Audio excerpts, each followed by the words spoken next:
Labrīt! Labdien visiem!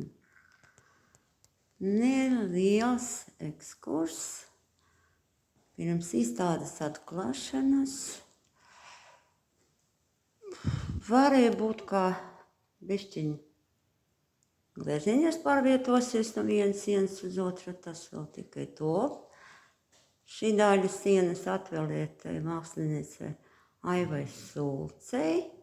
Tā kā viņus darbus jūs arī redzēsiet izstāžu laika. Tā kā viss notiek. Un 4. datumā visi aicināti uz izstādi. Tā kā jauku dienu jums. Man vēl darbs priekšā. Atā!